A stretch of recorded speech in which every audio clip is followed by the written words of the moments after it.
नमस्ते दोस्तों, मैं सांत्वना पांडे, आप सभी का मेरे चैनल पर स्वागत है। तो दोस्तों, आज मैं आपके लिए एक बड़ा ही दर्द भरा विवाह गीत लाई हूँ। अगर मेरा गाना अच्छा लगे तो लाइक शेयर सब्सक्राइब जरूर कीजिएगा।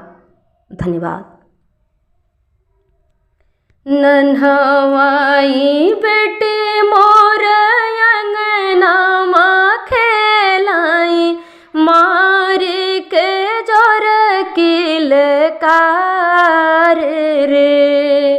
गोदिया मलई पापा दुआरे घुमावई, सब दिन गईले वो राई रे।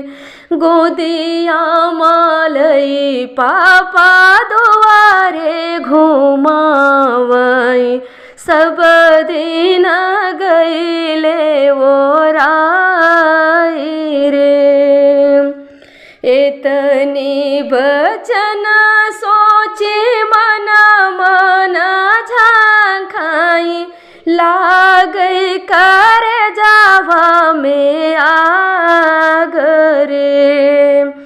इतनी बचन सोचे मना मना झांखाई, लागई कर जावा में आग रे। जौनई बेटी मोरा प्राण पियारी, ओई बेटे होई गई पराई रे। जौनई बेटी मोरा प्राण पियारी, ओई बेटे होई गई पराई रे।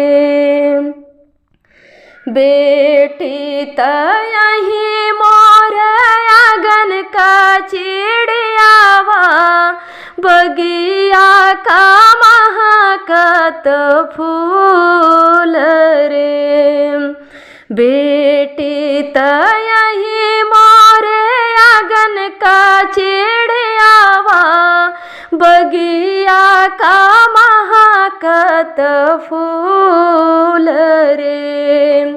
सुना लागे सगर वो घरवा दुवरवा, चितवा वो जौननी ओर रे।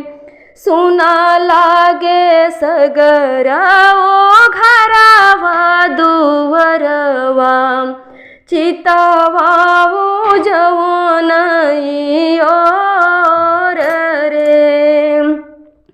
माया का जियारा थारा ये थारा कापई, रोवली छोड़ी भोकार रे। माया का जियारा थारा ये थारा कापई, रोवेली छोड़ी भोकार रे। आज के दिन से सपना भइली बेटी, सुना भइले गोदिया हमार रे।